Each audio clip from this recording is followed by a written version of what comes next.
5개 함께 하겠습니다. 25쪽을 펴주시기 바랍니다. 용서하여 주십시오. 용서하여 주십시오. 용서하여 주십시오. 용서하여 주십시오.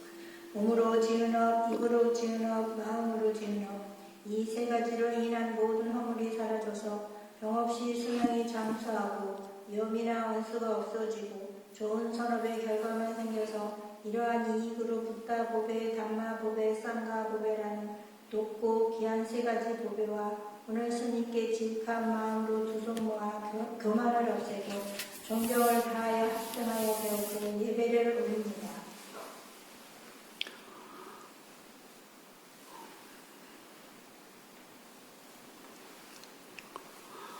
아함 판차실랑 사마디야미 마나디빠따 베라마니 시카빠당 사마디야미 아딘나다나 베라마니 시카빠당 사마디야미 까메스미 짜짜라 베라마니 시카빠당 사마디야미 무사와다 베라마니 시카빠당 사마디야미 수라메라야 메짜빠마다타나 베라마니 시카빠당 사마디야미. 5월 12일 둘째 주 일요본문을 시작하도록 하겠습니다.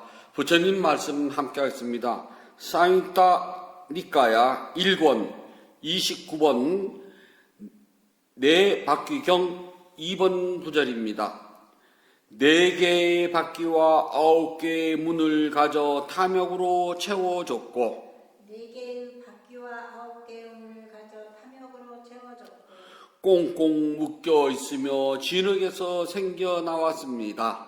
꽁꽁 묶여 있으며 진흙에서 생겨나왔습니다. 대웅이시여 여기서 어떻게 벗어날 수 있습니까? 대웅이시여 여기서 어떻게 벗어날 수 있습니까? 4개의 바퀴와 9개의 문을 가져 탐욕으로 채워졌고 꽁꽁 묶여 있으며 진흙에서 생겨나왔습니다. 대왕이시여 대웅이시여 여기서 어떻게 벗어날 수 있습니까?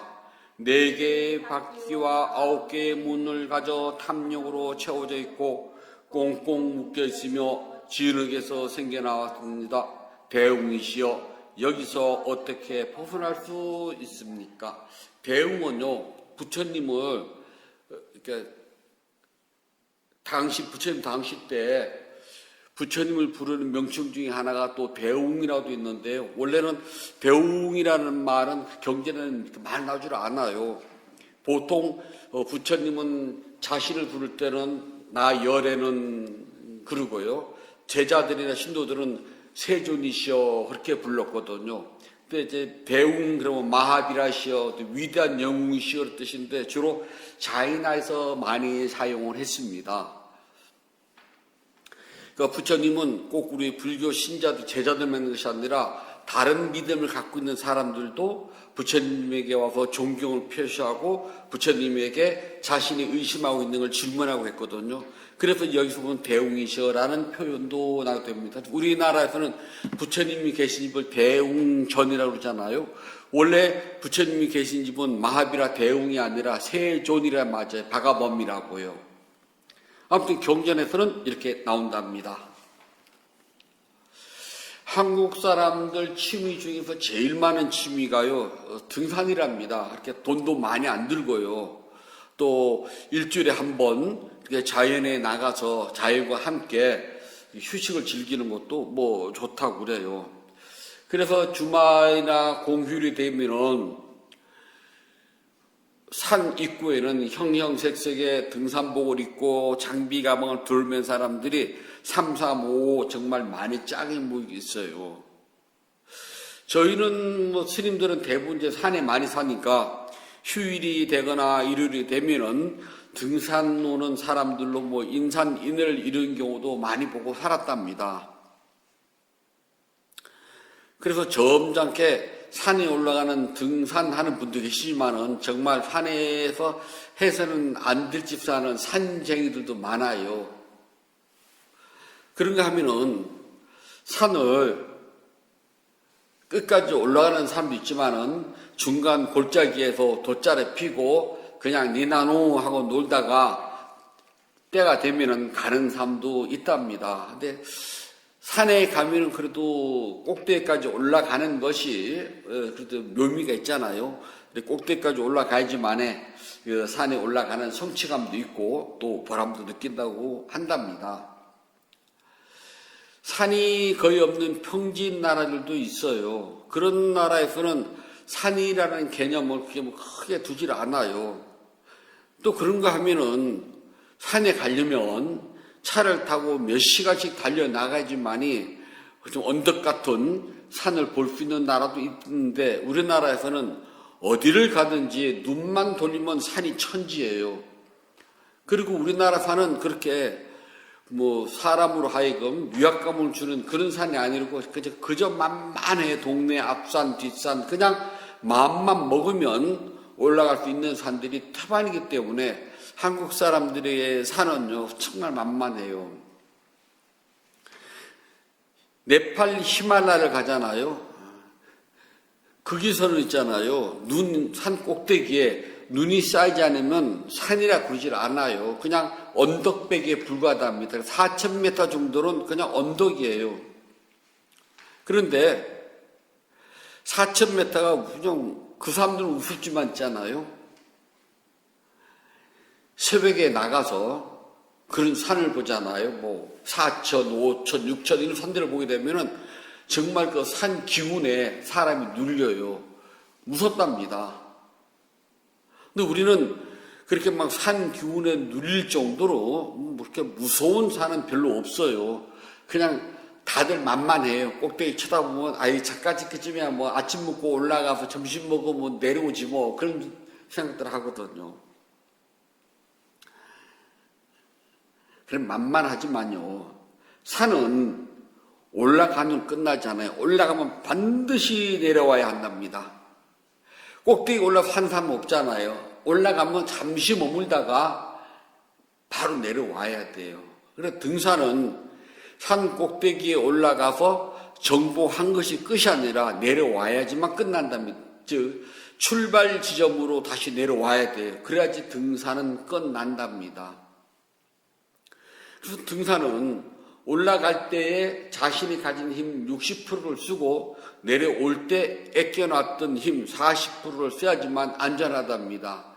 근데 힘 조절을 잘못해가지고 올라갈 때 그 힘을 다 쓰게 되면 내려올 때는 힘이 빠져서 사고가 나요. 다리가 풀린다고 그러잖아요. 다리가 풀리면 반드시 사고가 난답니다. 그래서 올라가는 것이 중요한 것이 아니라 내려오는 것이 중요하답니다. 올라갈 때는 자신이 가진 힘에서 조금 더 쓰면 되고요. 내려올 때는 그 나머지 힘을 잘 분배를 해야지만이 안전하거든요. 이거 잘못 쓰면 사고가 나요. 그래서 산은 올라갈 때보다 내려올 때 겸손해야 되고 내려올 때를 더 조심조심 해야 돼요. 올라갈 때 힘들었다고 내려올 때 뛰어내려오면 반드시 사고가 나거든요. 그리고 산은 올라가면은 해지기 전에 내려와야 돼요.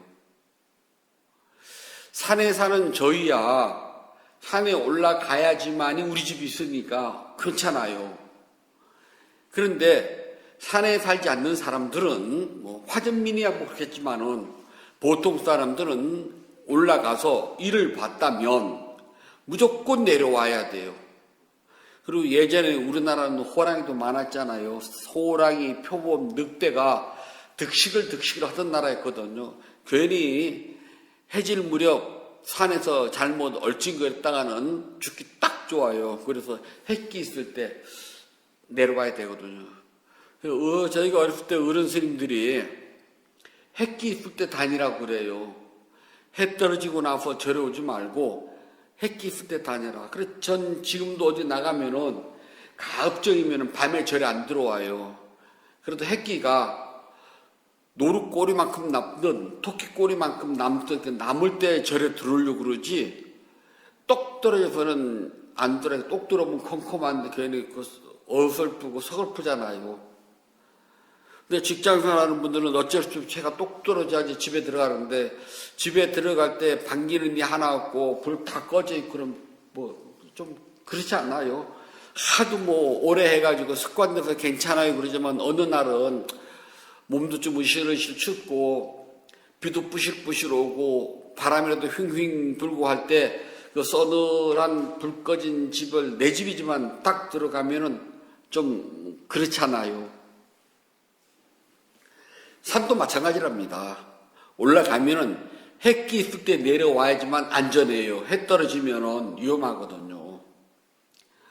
올라만 가는 것이 아니라 내려와야 돼요. 우리 인생도 그렇답니다. 인생도 올라가면 반드시 내려와요. 사람들은 인생 끝없이 앞으로 나가는 길이라고 그러는데 내리막길 있답니다. 그때 내려올 줄 알아야 돼요. 사람은 누구나 가요. 걷고 서고 앉고 눕는 이 네 가지 이거를 절대 못 피한답니다.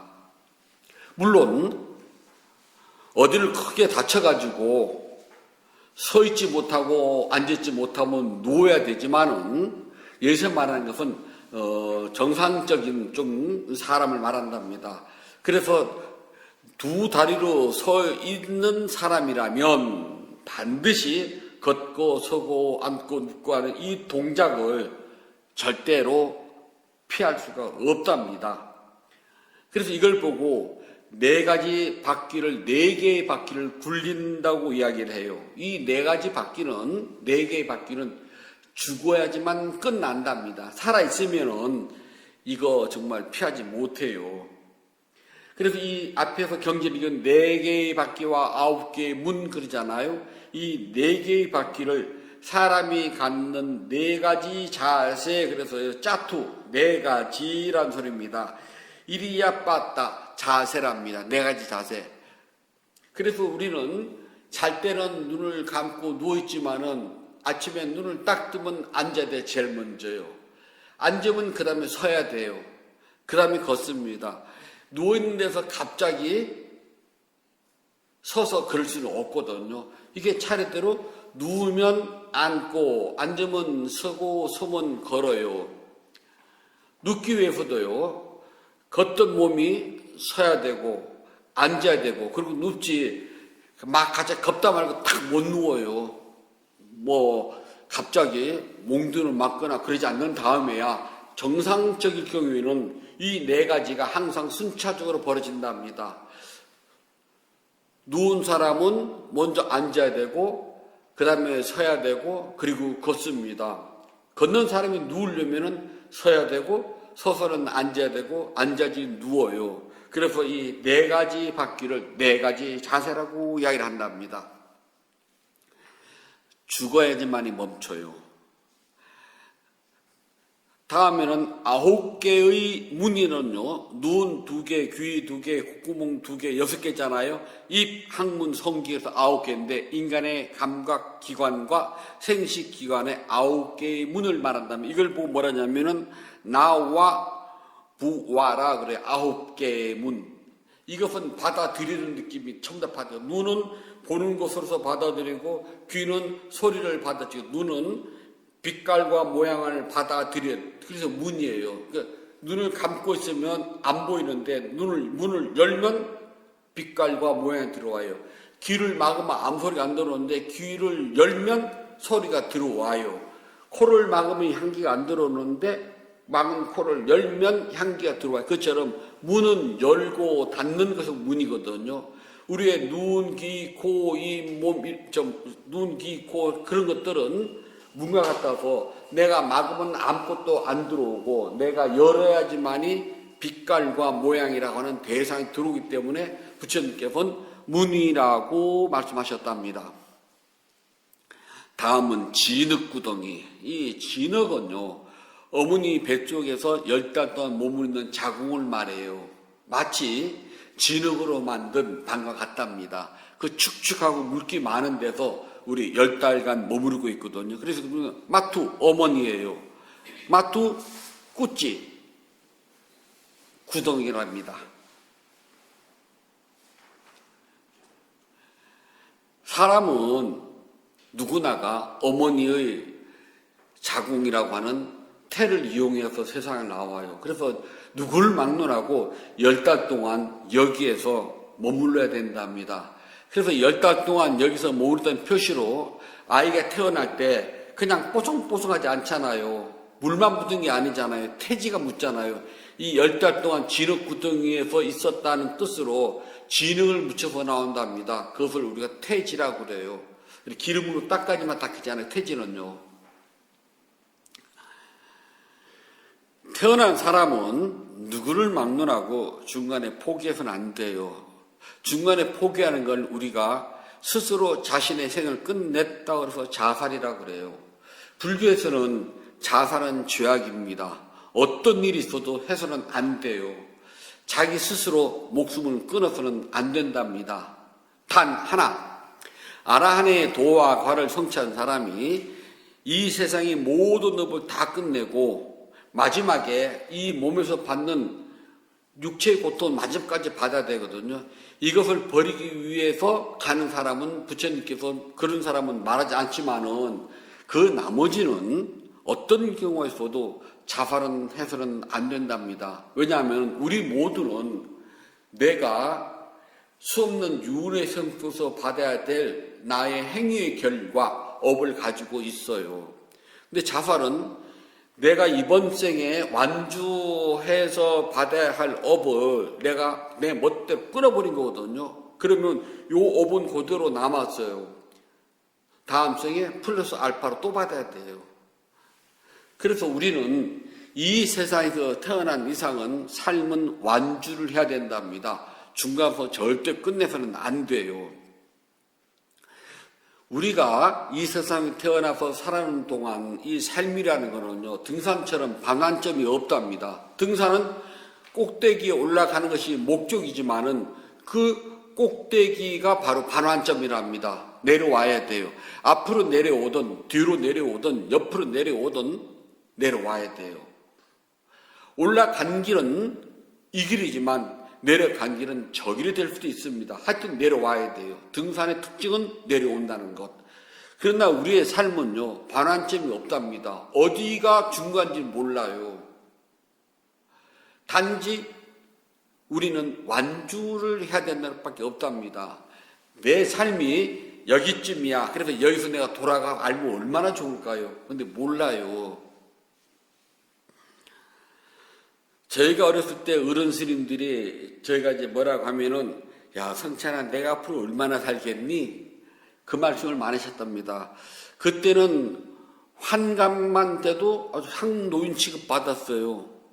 그래서 마을에서도 환갑잔치를 되게 크게 했거든요. 그래서 환갑이 넘은 어른 스님들이 내가 앞으로 얼마나 살면 얼마나 살겠니? 그러시면서 30년 더 사신 분들이 수록하더라고요. 그런데 우리 모두가 내가 나이가 앞으로 90살 살 거야. 그러면은 45살이면 내 인생이 반환점이야. 이제부터 나 죽을 준비해야 돼. 그런 사람이 아무도 없다는 거예요. 우리 모두는 내 삶의 종점이 어딘지는 아무도 몰라요. 모르기 때문에 반환점이 어딘지도 모른답니다. 그리고 반환점이라고 정해놓을 수도 없어요. 근데 어떻게 될 줄 알고요. 저도 이제 좀 살았어요. 그런데 제가 앞으로 얼마나 더 살지를 모른답니다. 그 안에 어떤 일이 벌어질지, 제가 앞으로 남아있는 생 속에서 어떤 일이 벌어질지 아무도 몰라요. 제가 앞으로 20년을 더 살지, 10년을 더 살지, 30년을 더 살지를 누가 장담합니까? 그리고 그 안에 어떤 일이 벌어질지 누가 이야기를 할 거예요? 아무도 몰라요, 우리는요. 그래서 등산은 반환점이 있지만 인생은 반환점이 없답니다. 완주할 뿐이에요. 완주를 해 나가는 과정에서 있잖아요. 우리가 겸허하게 내려올 줄도 알아야 된답니다. 이제 이쯤 되면은 좀 우리 나이값 한다고 그러잖아요. 나이값이라는 것은 내려올 줄 아는 품성이 무엇인지를 배웠다는 겁니다. 나이가 되면 있잖아요. 어른답게 처신을 해야 돼요. 세상의 모든 시어머니는 한때 자신도 며느리였답니다. 그런데 시어머니가 되는 순간 자신도 한때 며느리로서 시집살 했다는 걸 까맣게 잊어버려요. 그러면서 며느리에게 자기가 당했던 것을 이자를 붙여서 대갚아 주기도 한답니다. 요즘 그랬다면 큰일 나요. 옛날 이야기랍니다. 근데 저희가 어렸을 때 어른 스님들이 그러셨답니다. 세상에서는 시집살이 당한 시어머니가 며느리가 들어오면 분풀이 하듯 며느리에게 시집살이를 시킨다. 그건 분풀이다. 하지만 그 안에는 시집의 가풍도 있는 법인데 분풀이를 빼고 난 다음에 시댁에 가풍을 가르치면 얼마나 좋을까. 문제는 그게 분풀이가 들어가서 그렇다. 절집은 시집살이가 아니라 그야말로 동서남북에 사는 사람들이 각자의 품성과 개성을 다 가지고 모인 데가 절이거든요. 그래서 오색 잡놈이라고 그래요. 색깔이 다 달라요. 모양이 다 달라요. 품성이 다 달라요. 그런 사람들이 승가라고 하는 하나의 조직체에 들어와서 마치 하나의 바퀴처럼 굴러가야 돼요. 그래서 그걸 보고 절집에서는 이제 죽물 드린다고 그래요. 물을 드려야 된답니다. 똑같은 색으로요. 빨강, 노랑, 파랑 색깔이 승복을 해보려면은 빨간색, 노란색, 파란색도 안 돼요. 똑같은 회색으로 물 드려야 되거든요. 회색으로 물을 드려야지만이 승가가 된답니다. 승가를 만들기 위해서 물을 드려요. 그래서 시집살을 시키고 잔소리가 끊임없이 생긴답니다. 그래서 그 잔소리를 듣다 보면 어느 날 나도 그 물에 자연스럽게 들어요. 그걸 훈습이라고 그래요. 물이 든답니다. 그래서 나의 말도, 나의 행동도, 나의 마음도 스님으로서 갖춰줘요. 그래서 이 물이 안 들면 괴각이라고 그래요. 어거질 꾀자, 뿔각자. 송아지가 뿌리가 똑바로 나야 되는데 승질을 못해서 뿔이 이렇게 교차됐다는 거예요. 그걸 보고 괴각이라고 그래요. 즉 못된 송아지 엉져서 뿔 난다 그러잖아요. 절에서는 괴각이라고 그래요. 괴각으로 지키면 살기 힘들어요. 그래서 스님으로서 배워야 될 행동, 가치, 심지어 옷 입는 거, 말하는 거, 앉는 거 전부 다 배워야 된답니다. 그래서 이제 어른 스님들이 오시면은 차담을 내놓잖아요. 그거 놓는 걸 보면 알아요. 그냥 털커덕 놓으면은 난리가 나요. 새끼손가락을 펴가지고 이걸 땅에 받아야 된답니다. 그럼 높이가 가는 배거든요. 그래서 딱 놓으면 소리가 안 나요. 요거 하나를 보면은 다 드러나요. 저는 이렇게 차를 마시는 뭐랄 때 보면 이렇게 새끼손가락을 본능적으로 피거든요. 그러면 어떤 문자가 그래요. 스님은 뭐할 때 새끼손가락을 왜 피세요? 그러거든요. 그럼 전 그런답니다. 멋있으라고요. 이게 멋있어요가 아니라요. 이게 얼마나 이게 혼을 나면서 배웠으면 이게 평생 습관된 거예요. 놀 때 항상 이렇게 해요. 그러면 소리가 절대 안 나요. 뭐를 해도요. 요거 하나 보면 알아요. 어른 스님 계실 때 걸어가는 걸 보면 알아요. 뒤꿈치가 바닥에 닿으면 절대 안 돼요. 왜냐하면 뒤꿈치가 바닥에 소리가 나거든요. 그리고 뒤꿈치는 항상 딱 들고 사뿐사뿐 걸어가야 돼요. 그래서 걷는 것만 보면 알아요.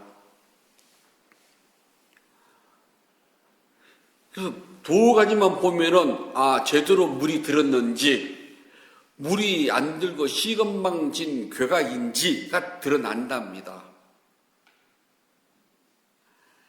그래서 이제 그렇게 잔소리를 해야 되는 스님이 어느 정도 이제 범납도 되고 그러잖아요. 그러면 이제 잔소리를 안 하셔요. 아래 것들이 하지. 그냥 뭐를 잘못해도 귀엽게 봐주신답니다. 그럼 어른 스님들이 뭐라 하시냐면 이제 나도 놀 때가 됐거든 그러셔야죠. 내려갈 때가 됐다는 소리를 합니다. 시어머니가 며느리가 처음 우리 가문에 들어왔으면 우리 가문의 가풍을 가르쳐요. 뭐 지금이야 그런 거 없지만은 저희가 어렸을 때 절에 가잖아요. 그러면 그 절만의 독특한 김장하는 법, 그 절만의 독특한 장 담그는 법, 그 절만의 독특한 장아찌를 담그는 법, 그것이 법도가 있어요. 그래서 그 절에 가면은 그대로 해야 돼. 대대로 물려오니까요. 우리 절에서는 장 담글 때 꼬치를 10개 넣는다, 10개 넣어야 돼요. 9개 넣어도 안 되고 11개 넣어도 안 돼요. 우리 절에서는 장 담글 때에 숯을 참나무로 만들어 가지고 우리 절에서는 200g 넣는다, 200g 넣어야 돼요.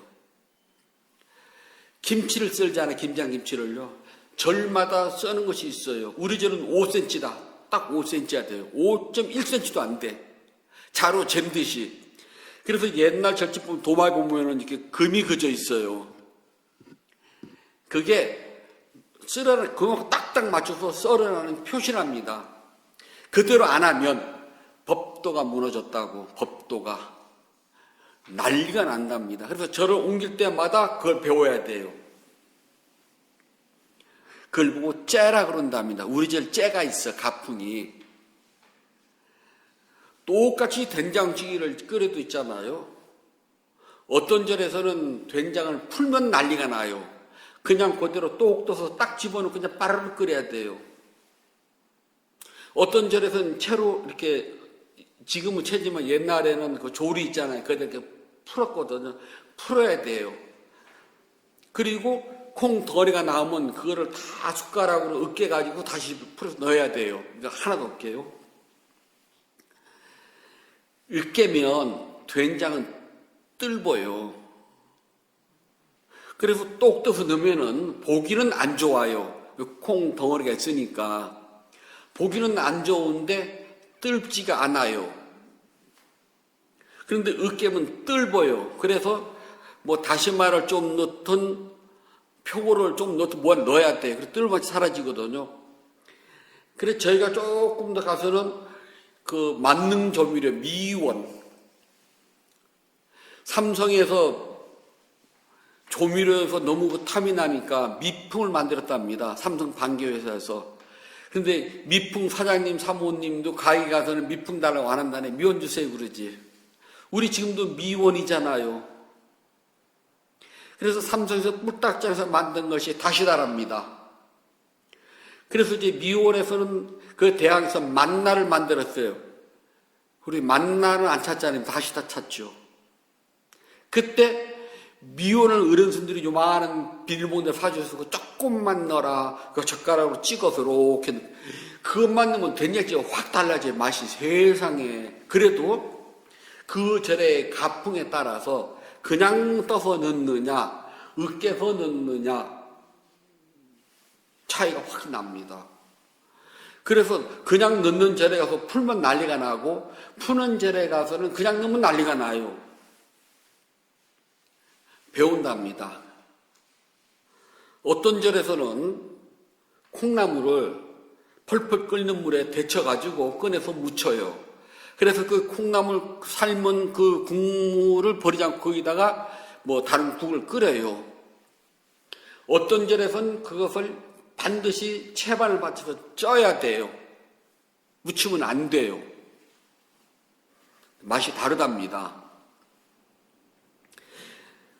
또 채반에다 받쳐서 쪄도 있잖아요. 반드시 찬물에다 한 20분 담그는 절이 있고 그냥 무치는 절이 있어요.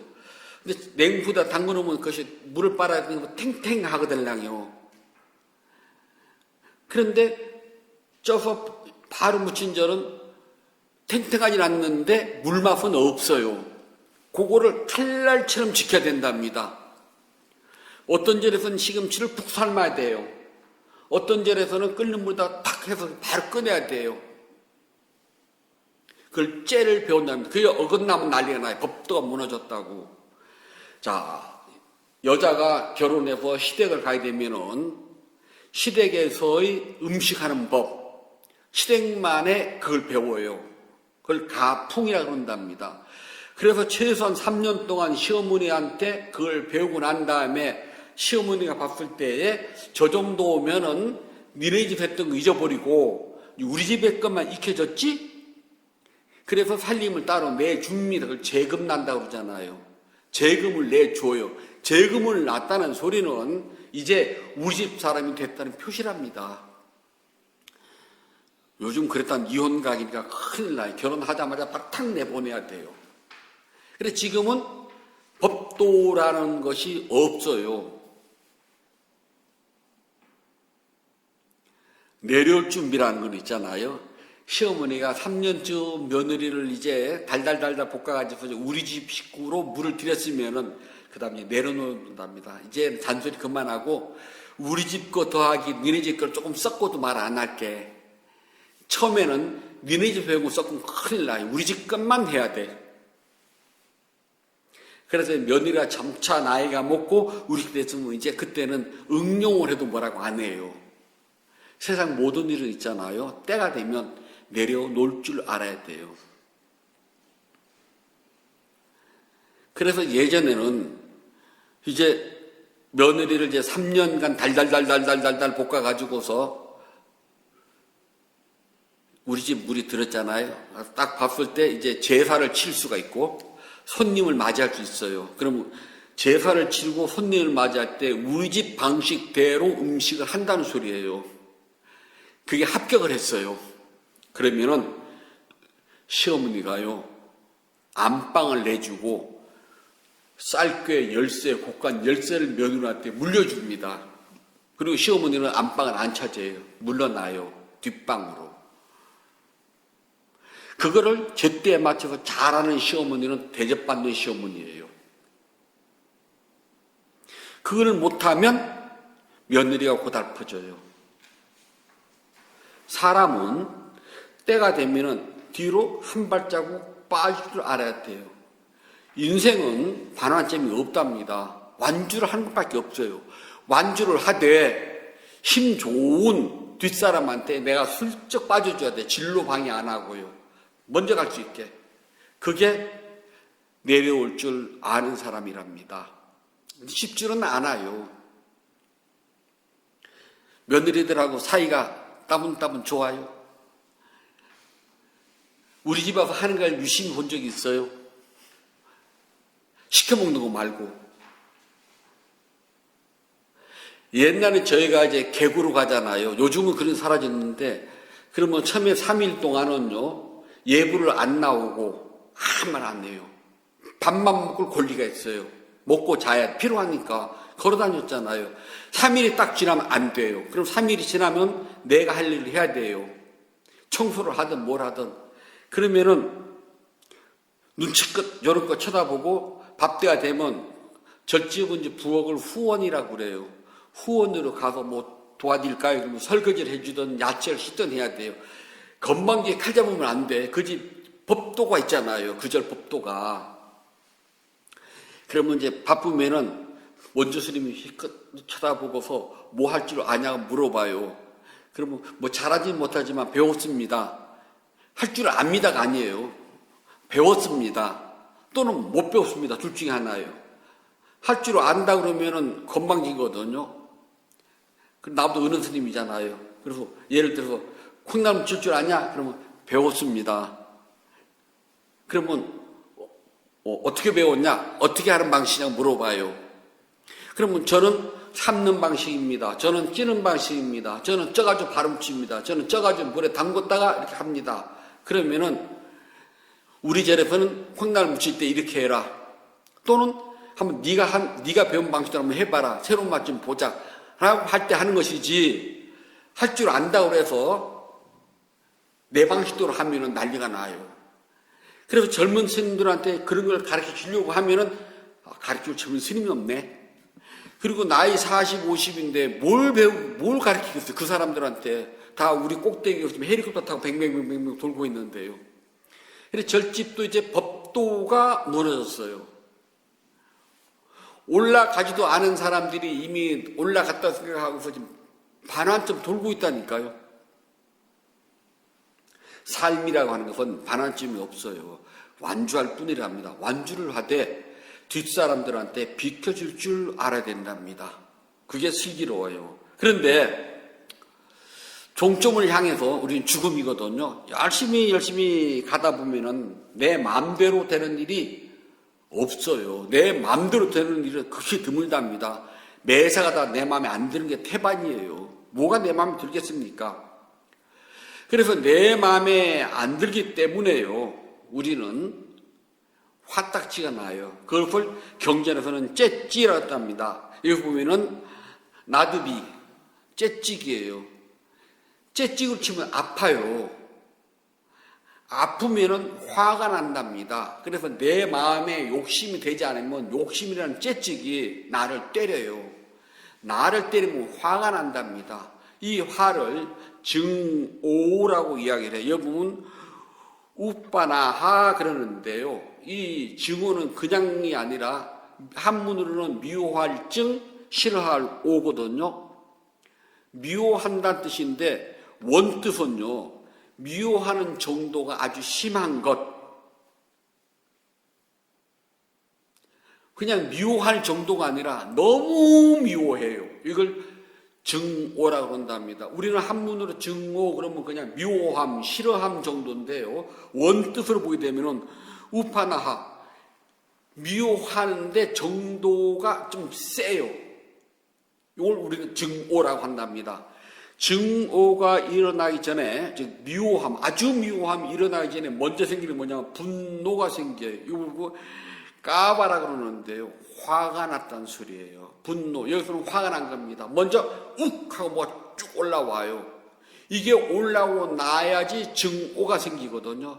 처음부터 다짜고짜 증오가 안 생겨요. 증오가 생기려면은 먼저 여기서 욱 하고 올라와야 돼요. 분노라고 그런답니다. 화남.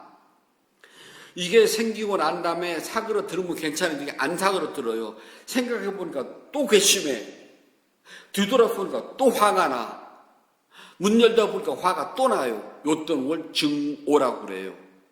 그러니까 제일 먼저는 욱 하고 올라오는 화남.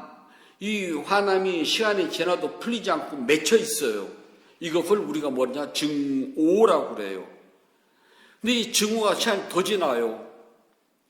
자다 생각해도 화딱지가 나요. 이걸 보고 뭐라 하냐면은 우리가 강한 분노라고 그래서요. 바라와라고 한답니다. 꼬다. 이건 자다 말고도 이런 혹시 그런 적 있어요? 막 자다 말고도 화가 팍 나는 경우요. 저는 다행히 그런 경우는 없어요. 화가 나기도 하지요. 저도요. 돌아서서 또 화가 나기도 한답니다.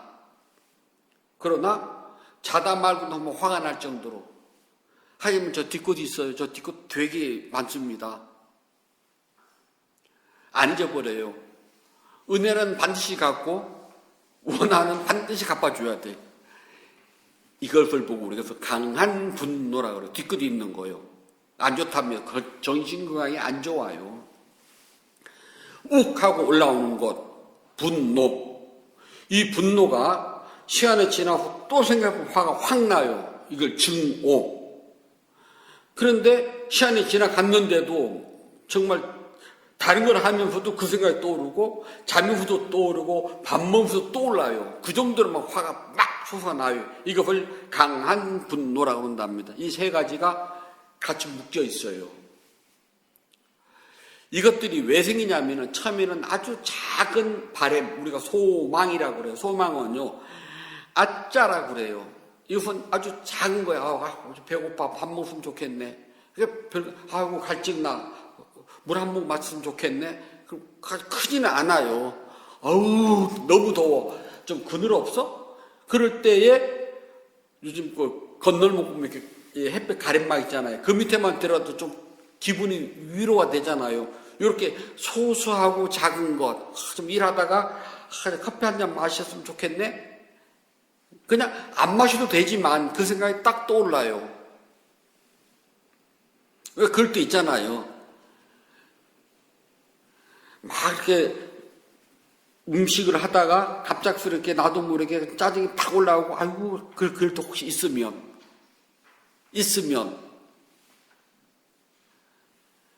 잠깐 멈춰서고 좀 에휴 하고서 그래서 있잖아요. 며느리가 부뚜막에 강아지를 걷어 찬답니다.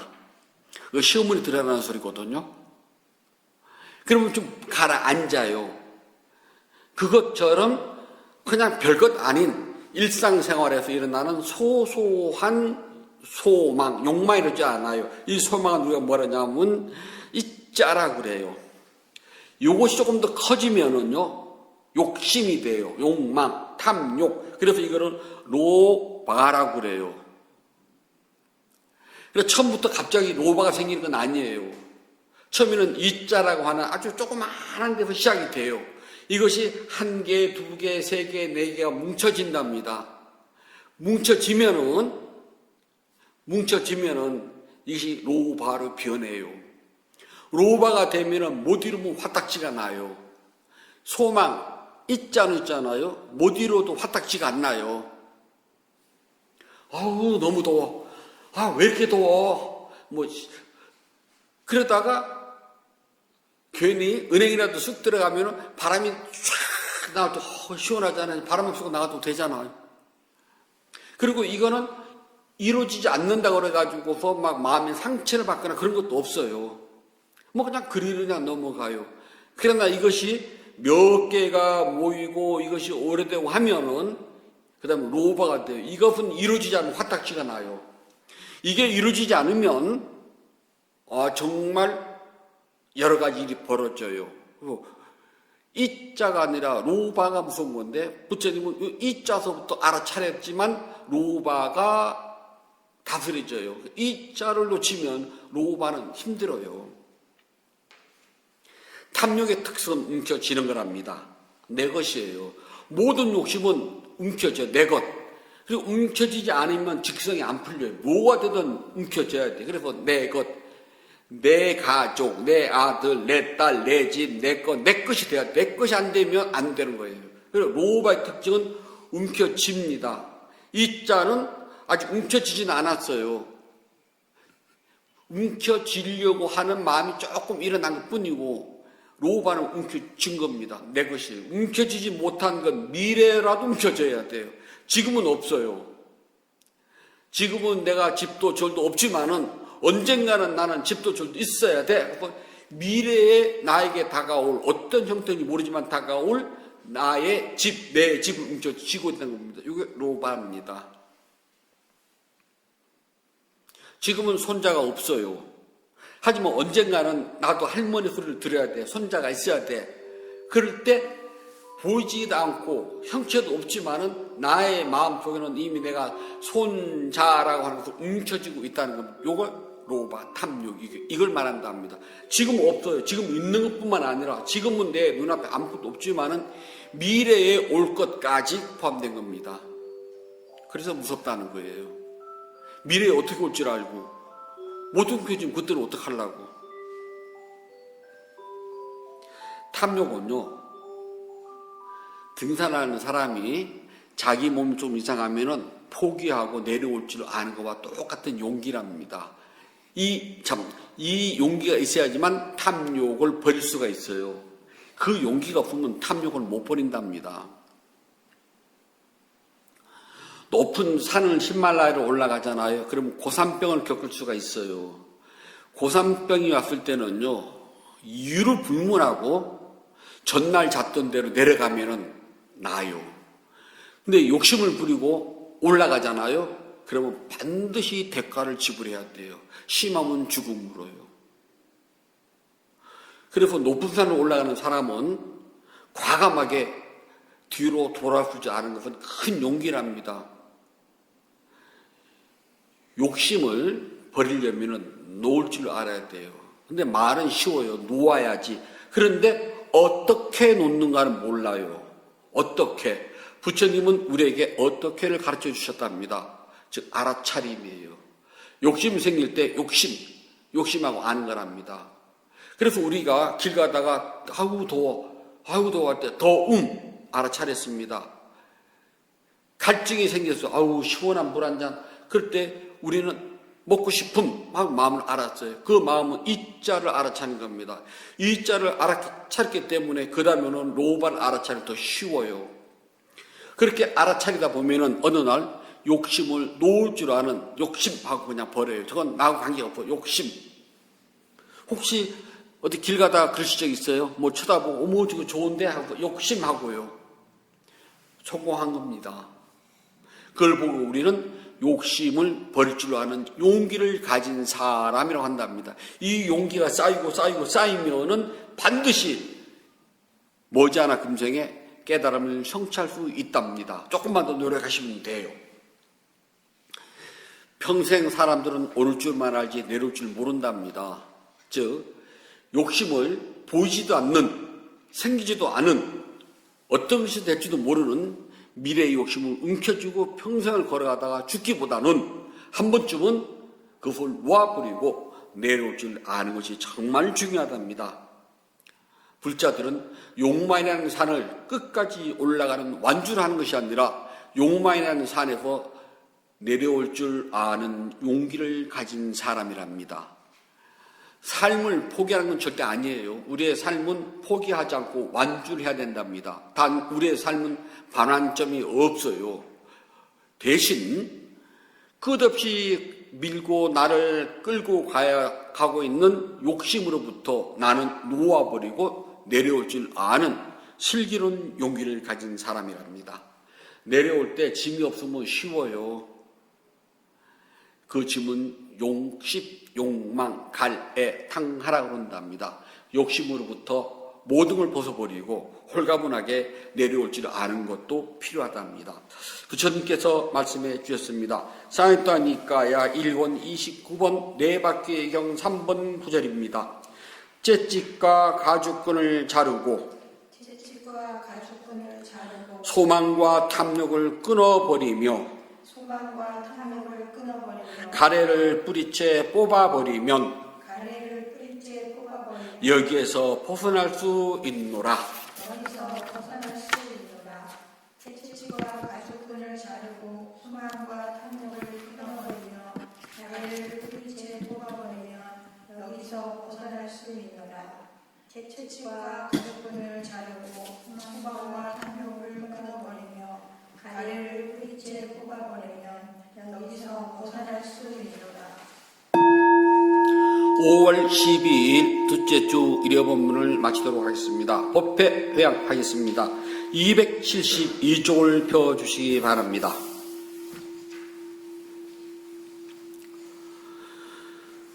나누는 기쁨으로 자비 반원을 하였고 수행을 위하여 물러나지 않는 서원을 세워야 합니다.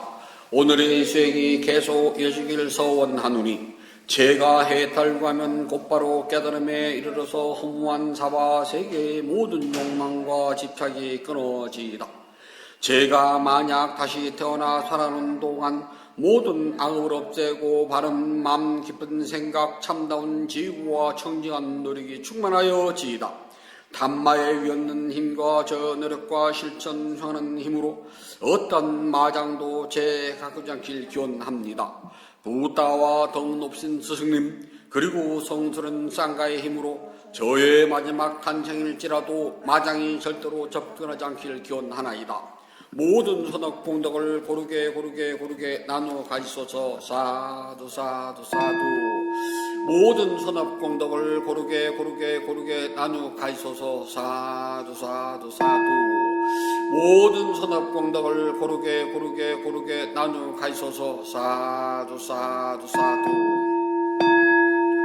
5월 12일 둘째 주 일요 법회를 마치도록 하겠습니다.